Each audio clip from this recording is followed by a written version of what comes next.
encontraram Ricardo III debaixo do asfalto. Em 2012, arqueólogos cavaram um estacionamento em Leicester e encontraram um rei inglês. O corpo do Ricardo III ficou enterrado por 527 anos debaixo de uma vaga de carro em Leicester.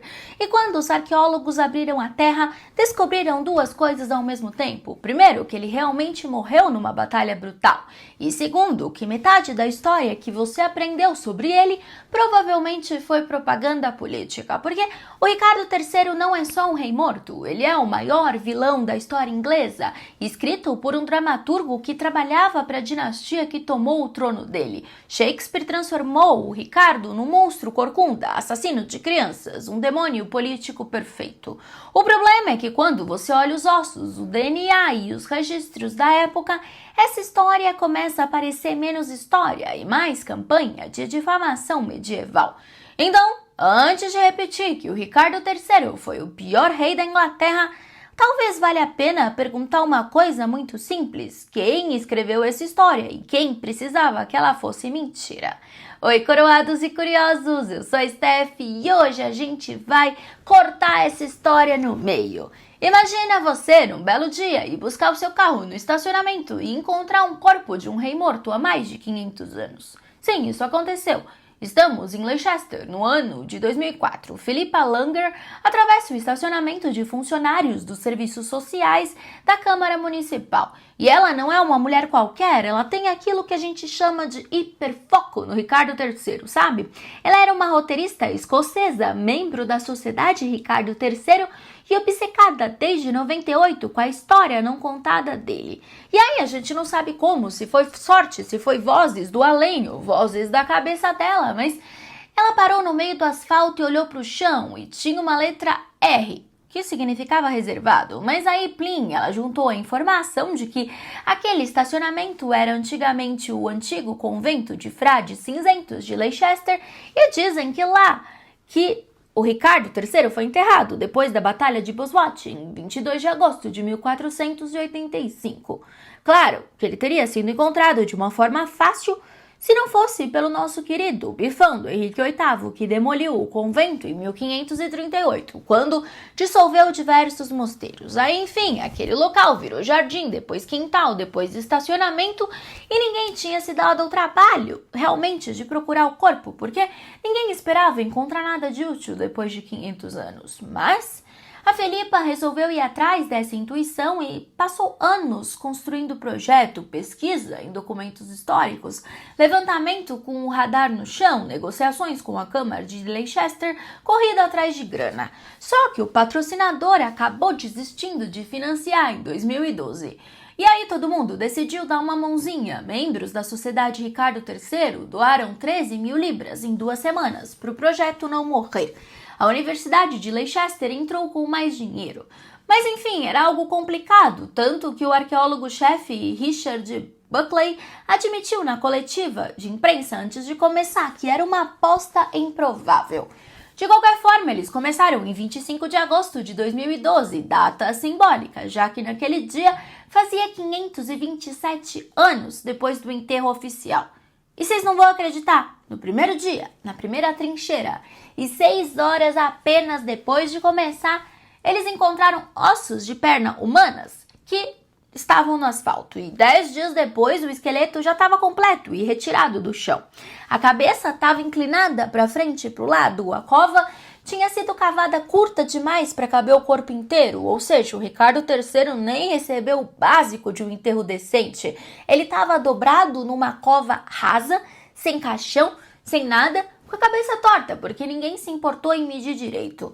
Mas aí foi nesse esqueleto, nessa cova mal feita, que a ciência encontrou as provas que 500 anos de narrativa Tudor não conseguiram apagar. O que os cientistas encontraram naquele esqueleto não bate com o monstro que a propaganda Tudor criou, e faz isso com precisão que não deixa espaço para debate. 11 feridas, 9 na cabeça, 2 no corpo. A análise foi publicada no The Lancet em setembro de 2014. O que está ali é o retrato de uma morte brutal em combate aberto, não de um rei covarde que mandava os outros lutarem por ele. Os 2 golpes que mataram estão na base, no lado da cabeça. O primeiro arrancou um pedaço inteiro do osso da parte de trás do crânio, expondo o cérebro. E o segundo foi uma espada que entrou do lado direito e atravessou até o esquerdo por dentro, mais de 10 centímetros dentro da cabeça.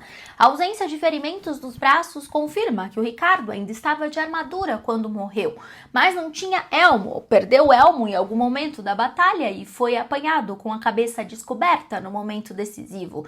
E tinha mais raspagens no topo da cabeça, um corte no queixo, uma perfuração na bochecha e uma ferida de adaga e 2 feridas no corpo feitas depois da morte, com o corpo já no chão, depois que a armadura foi removida. Isso bate com os relatos da época de que o cadáver nu do Ricardo foi amarrado de bruços sobre um cavalo e exibido pelas ruas de Leicester como troféu político. Esse é o homem que o Shakespeare chamou de covarde, que morreu pedindo um cavalo. O esqueleto conta uma história diferente. Um homem que perdeu o elmo, que continuou lutando, que levou 2 golpes fatais com a cabeça descoberta e morreu em campo aberto, rodeado de inimigos. Agora a coluna, porque é aqui que Shakespeare cai de vez. O esqueleto tinha escoliose. Sim, uma curvatura lateral da espinha que fazia o ombro direito ficar um pouquinho maior que o ombro esquerdo. Não era corcunda, amores. Escoliose e corcunda são coisas completamente diferentes. Essa condição não causava claudicação, não causava braço atrofiado e não impedia nada. Um bom alfaiate e uma armadura feita sob medida que o Ricardo certamente tinha, sendo rei, resolviam visualmente. A publicação, então, do Lancet é clara: escoliose. Shakespeare descreveu exatamente o que quem pagava o salário dele queria que ele descrevesse. E aí o DNA foi testado e a confirmação veio dia 4 de fevereiro de 2013, a partir da linhagem rastreada dos York, que chegaram a Michael Ibsen, um marceneiro canadense vivendo em Londres, que era sobrinho de 17 gerações do Ricardo III.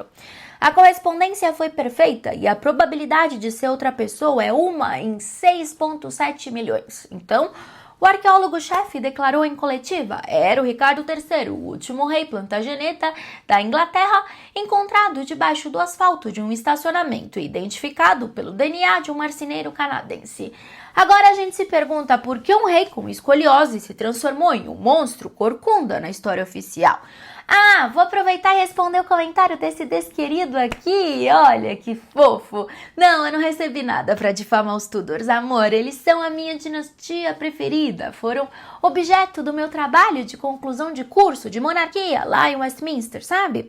Se isso te incomoda, talvez seja o problema que você não tenha capacidade intelectual para acompanhar um vídeo como esse. Um beijinho! Enfim, continuando, como eu comentei no vídeo dos Príncipes da Torre, essa transformação em monstro não foi coincidência, foi proposital. O Henrique VII ganhou Bosworth Field de raspão. Sua ligação com o trono era tão fraca que eu vou mostrar aqui novamente a árvore genealógica do meu curso. Os Beaufort descendiam da amante do João de Gaunt e os filhos nasceram antes, em pecado. Porém, eles foram reconhecidos posteriormente como filhos do João, mas com a cláusula de nunca podem herdar o trono.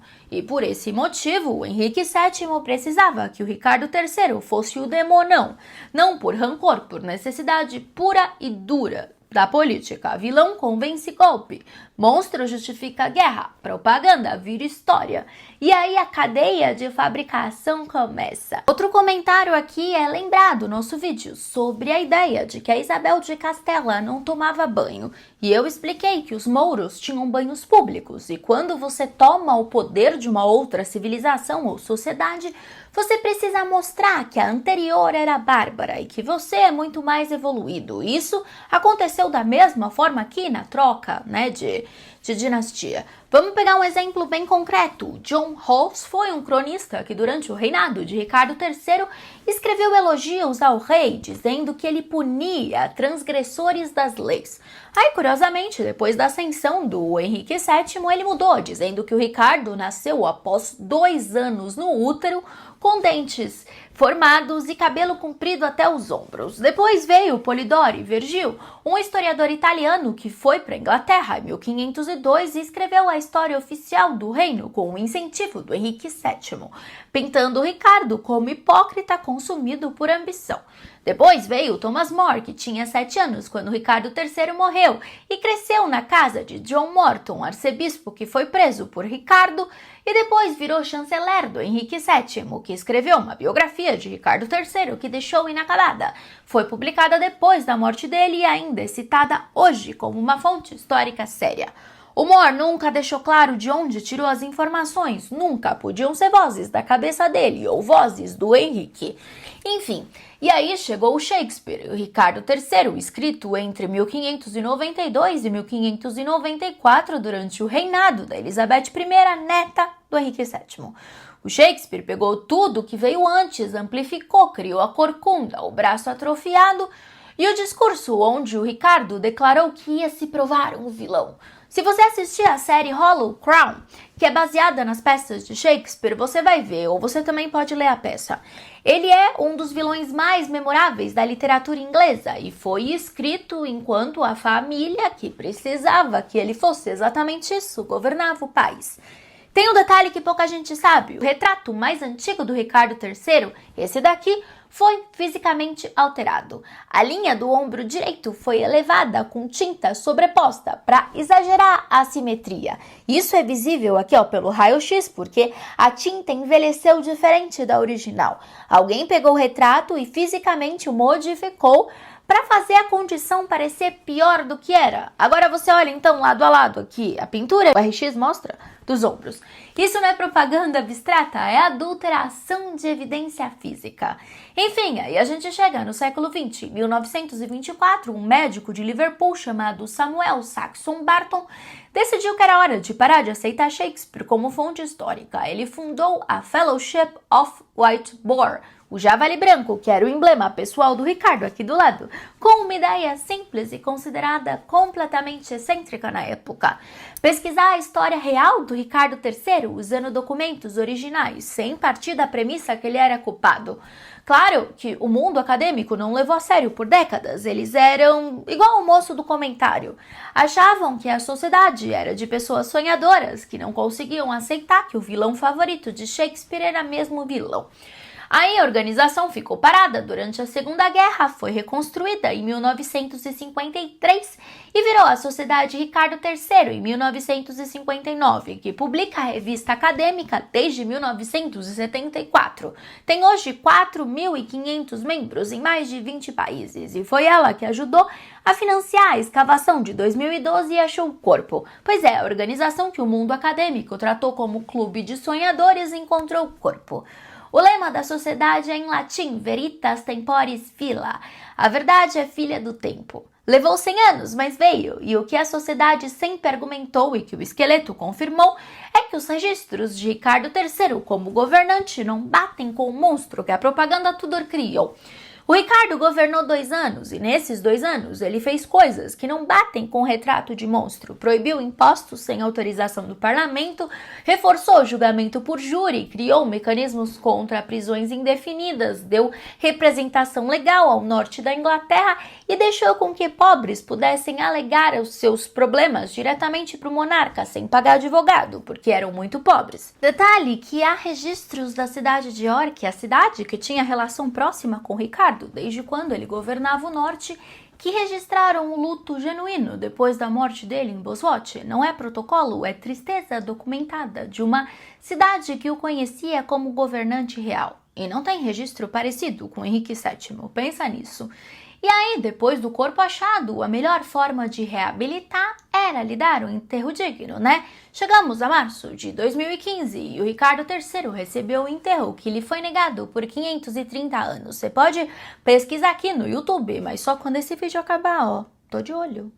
que foi filmado esse enterro. O cortejo, aqui na fotinho, saiu da Universidade de Leicester em 22 de março, refazendo parte do trajeto que o corpo do Ricardo fez em 1485, passando pelo local da Batalha de Bosworth por Dadlington, Sutton Shannon e Market Bosworth, com multidões jogando rosas brancas sobre o carro fúnebre. Entre 23 e 25 de março, mais de 20 mil pessoas visitaram o caixão em repouso na Catedral de Leicester, com fila de espera de mais de 4 horas. O caixão foi feito pelo Michael Ibsen, aquele descendente do Ricardo. Fez com o carvalho inglês e uma rosa iorquista entalhada na tampa.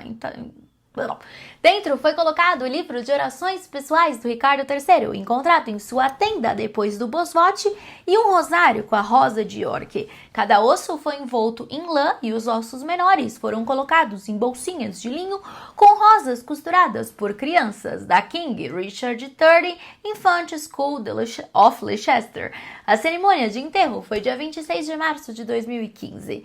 O arcebispo da Cantuária presidiu, o Duque de Gloucester, que leva o mesmo título que o Ricardo III carregava antes de ser coroado e que representa, inclusive, a Sociedade Ricardo III, colocou o livro de orações sobre o caixão. O ator Benedict Cumberbatch, primo distante do Ricardo III, leu o poema escrito especialmente pela poeta laureada Carol Ann Duff. A família real estava presente e o funeral foi transmitido ao vivo por 366 milhões de pessoas no mundo. A tumba é de pedra fóssil do norte da Inglaterra, a região que o Ricardo amava e que amava o Ricardo. O lema gravado, Iolaiat Milai, lealdade me une, o mesmo que ele usava em vida, 530 anos atrasado, mas aconteceu.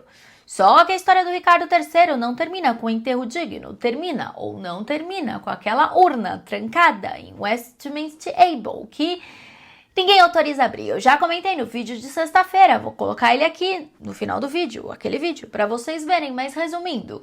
Em 1674, operários fazendo obras na Torre de Londres encontraram uma caixa de madeira com ossos de 2 crianças sobre uma escada.